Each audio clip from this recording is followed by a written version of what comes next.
13 सितंबर 2020 ये वही दिन है जब फाइनली नीट 2020 को कंडक्ट किया गया था। फाइनली इसलिए क्योंकि एग्जाम ऑलरेडी 2-3 बार पोस्टपोन हो चुकी थी। एग्जाम के दिन मैं अपने सेंटर पे ऑलमोस्ट आधे घंटे पहले पहुंच चुका था। सारे कोविड प्रोटोकॉल्स को फॉलो करने के बाद मैं अपने सीट पर जाके बैठ गया, बट 2 बजने को 5 मिनट बाकी थे तभी हमें हमारे पेपर्स नहीं मिले। ना OMR ना क्वेश्चन पेपर, किसी का कुछ आता पता नहीं था। रूम में जितने भी लोग बैठे थे सभी पैनिक करने लगे, इंक्लूडिंग मी। हमें कुछ समझ ही नहीं आ रहा था कि हमें क्या करना चाहिए। स्ट्रेस लेवल्स बहुत ज़्यादा बढ़ चुके थे और फिर 2:15 पर हमें क्वेश्चन पेपर और आंसर शीट दे दिए गए और अचानक से मुझे रियलाइज़ हुआ कि मेरे सर में जोरों का दर्द शुरू हो चुका है। अब ऐसे में मेरे पास 2 ऑप्शंस थे, या तो सर दर्द को मैं एज अ बहाना देकर अपना पेपर ख़राब कर देता या फिर उसे साइड में रख कर मैं अपने पेपर पे ध्यान देता। अब इन दोनों ऑप्शंस में से मैंने क्या चूज़ किया वो मैं आपको बताऊंगा आज की इस वीडियो में।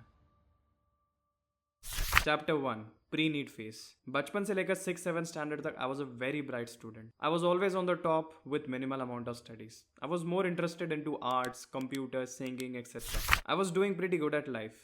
But then in 7th standard my life change drastically when I told my father that I want to play cricket, and वो भी professionally. He was a cricket enthusiast, so उन्होंने मुझे एनरोल करवाया into a cricket coaching academy. Honestly I was doing pretty average in cricket, but you know that parents have that tendency to believe that their child is the best. तो 2 साल मैंने cricket खेला professionally. इन 2 सालों में मैंने काफ़ी कुछ सीखा। I learned a lot of life skills, I improve my physique and also explored various areas of life. But at the same time मेरा पढ़ाई से कनेक्शन टूट गया। मार्क्स कम आने लग गए, पढ़ाई में मन लगना बंद हो गया और ये साइकिल शुरू हो गई। सो 10th स्टैंडर्ड में I completely left cricket because in 2017 boards और जो 10th स्टैंडर्ड है उसे काफ़ी इंपॉर्टेंट कंसिडर किया जाता था from future point of view. My dad wasn't very happy about me leaving cricket because हमने ऑलमोस्ट 2 सालों से भी ज़्यादा इन्वेस्ट करे थे उसमें। But my mom did support me and because she was more concern about my studies as compare to my cricket. But since I had lost my connection with studies, it was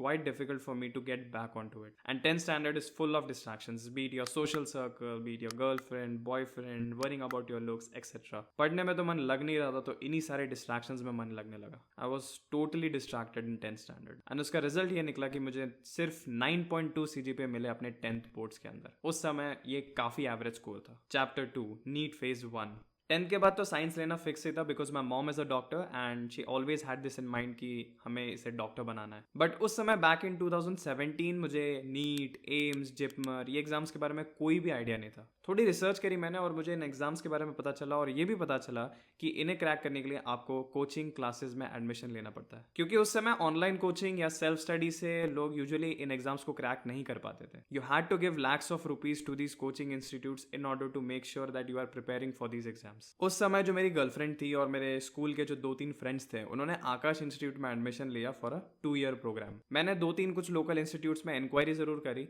और मुझे वो इतने satisfactory नहीं लगे। और फिर जब मुझे पता चला कि मेरे फ्रेंड्स ने यहाँ पर एडमिशन लिया है तो आई टोल्ड माई मम कि अपन भी यहीं पे एडमिशन ले लेता है। और शायद यही मेरे लाइफ की सबसे बड़ी गलती थी। ये नहीं कि इंस्टीट्यूट खराब था, बट मेरे फ्रेंड्स, मेरी गर्लफ्रेंड वहाँ पर थी इसलिए मैंने वो इंस्टीट्यूट चूज़ किया। That was my mistake. Initially जब आप 11th में एंटर करते हो तो सब नया नया इंटरेस्टिंग सा लगने लगता है, पढ़ाई में भी काफ़ी हद तक मन लग जाता है आपका। But I was not focused at all, मतलब एवे ही पढ़े जा रहे without any direction, without any गोल। इनिशियली तो मार्क्स आ रहे थे टेस्ट में, बट धीरे धीरे वो ग्राफ डिप करने लग गया। तो वो कम पढ़ाई और कम मार्क्स वाली साइकिल फिर से शुरू हो गई and eventually I wasted my 11th standard. ये बात मुझे तब रियलाइज नहीं हुई because I was totally distracted by my girlfriend, my social circle etcetera etcetera, and उन्हीं सब चीज़ों में पूरा टाइम दिमाग लगा रहता था। But then came a turning point in my life and that was my first breakup. आपका अगर कभी ब्रेकअप हुआ हो तो आपको पता होगा कि how much does it hurt, specially the first one. तो उस चीज़ के पीछे भी मैंने काफ़ी टाइम वेस्ट किया in my late 11th standard and early 12th standard. Chapter 3 NEET phase 2।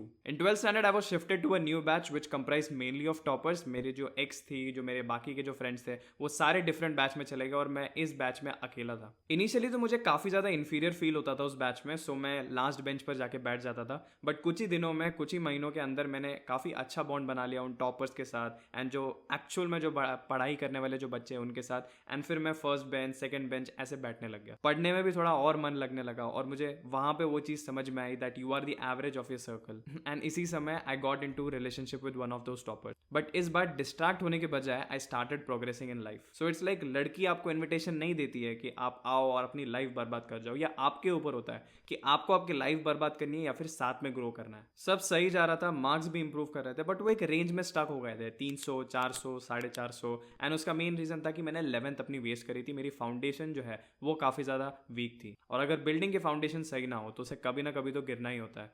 जैसे कि मेरे साथ हुआ कि नीट 2019 में I failed with just 494 marks. जिस दिन रिजल्ट आया उस दिन मैं बहुत ज़्यादा अपसेट था, बहुत ज़्यादा रोया। लाइफ में फर्स्ट टाइम एक फेलियर वाली फील आई। इनिशियली तो I wasn't ready for a drop year, because मेरे दिमाग में था कि ड्रॉपर्स का सिलेक्शन नहीं होता है। बट देन आई रियलाइज कि मैंने जो अपना फर्स्ट अटेम्प्ट दिया था उसमें मैं अपना 100% नहीं दे पाया। वो जो 11th मैंने वेस्ट किया था ना, उसका एक्चुअल रियलाइजेशन मुझे अब हुआ। So I decided to take a drop and give myself another chance. मुझे पता चला कि हमारे सिटी में एलन इंस्टीट्यूट की एक नई ब्रांच खुली है। सो नीट 2019 के स्कोर के बेसिस पे और उनके एंट्रेंस एग्जाम के स्कोर के बेसिस पे मुझे थोड़ी स्कॉलरशिप मिली and I started preparing for my drop year. Chapter 4 NEET phase 3। Drop year में मानो मेरा फोकस नेक्स्ट लेवल पे चला गया था। वो सेटबैक ने मुझे मोटिवेट किया to work even harder. And when you have that will, that desire to learn, तब अपने आप चीज़ें आपको समझ में आने लग जाती है। मॉक टेस्ट में मेरे मार्क्स 500 प्लस, फिर 600 प्लस तक बढ़ गए। मुझे फाइनली दिखने लग गया था कि मेरा सिलेक्शन अब होने वाला है। और फिर कुछ ऐसा हुआ जिसने पूरी दुनिया को शॉक कर दिया, COVID-19। I was at the peak of my preparation and अचानक से सारे कोचिंग क्लासेस बंद हो गए। The whole country, the whole world went under a lockdown. Exam की डेट पूरी तरह अनसर्टन हो चुकी थी। सारे कोचिंग क्लासेस को ऑनलाइन आना पड़ा, but students were not ready for this. मेरे जैसे स्टूडेंट्स जो कि ऑफलाइन क्लासेस में काफी अच्छे से पढ़ते थे, उन्हें काफी ज्यादा तकलीफ हुई विद दिस ऑनलाइन पैटर्न। सो जो कोविड का जो पीरियड था वो काफी ज्यादा डिफिकल्ट रहा। Specially for a dropper it is more of a mental game, and Covid के टाइम पे mental breakdown was pretty common. I again got distracted by those online protest against exams, Covid की news दिन भर देखना, etcetera etcetera. By the time it was September 2020, my scores dropped below 600 and my mental condition got even worse. But I had that belief that I could still fetch myself a good government college. मैंने drop year के time पे काफ़ी अच्छे से preparation करी थी, just that I couldn't handle that last moment anxiety। वो जो 2 से 3 हफ्ते होते हैं ना नीट एग्जाम के पहले, तो उस टाइम पे मैं बहुत ज़्यादा वरीड हो गया था and I didn't study properly. Fast forward to 12 September 2020। मैंने थोड़ा रिविजन किया और 10 से 11 बजे के आसपास सोने चला गया। It was not too early, not too late as compare to that of my normal sleep schedule, but the anxiety levels were so high that I couldn't sleep properly for the whole night. When I woke up I had this constant fear in my mind